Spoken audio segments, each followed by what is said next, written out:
After you've learned what the words accrued and deferred mean in accounting, then it's time to figure out how to organize these words in our head. So this is a document created with pictures in it to try to help you organize and think about this more clearly.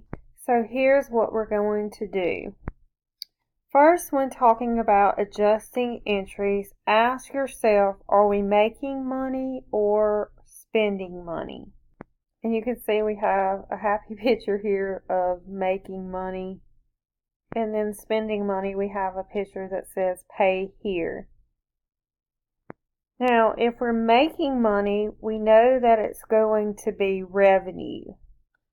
It's either accrued revenue or deferred, otherwise known as unearned revenue. If we're spending money, it's going to be an expense.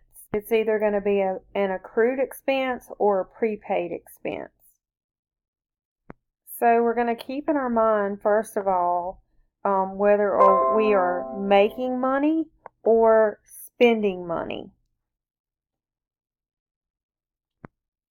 Next step, you're going to think about the cash. If it's determined that it's revenue, then because you're making money, then you're going to ask yourself these questions here. If you have already received the cash but haven't done the work, then it is unearned or deferred revenue. The opposite of that is if you have not received the cash but have done the work, it is accrued revenue.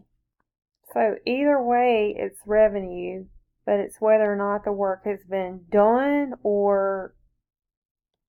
and whether or not the cash has changed hands.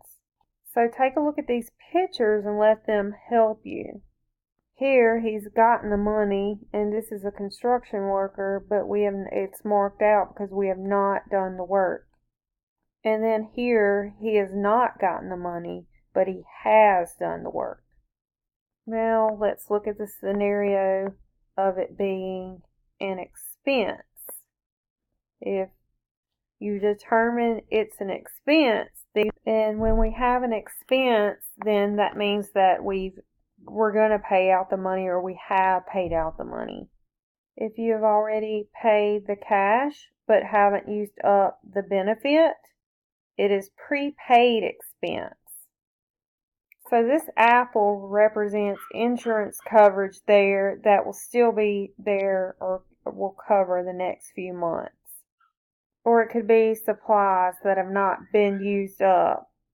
The opposite of that would be if you have not paid the cash but you have used up the benefit, then it would be an accrued expense. So here the supplies have been used, or the insurance coverage has expired, or the rent has expired.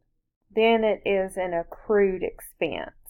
And another thing to remember is the easy way to remember about accrued, both said have not received or paid cash.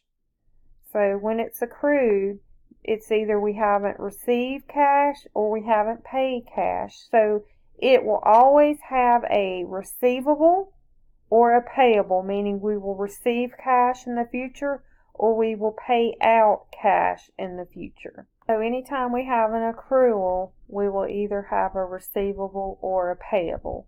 Let me know if you have any questions.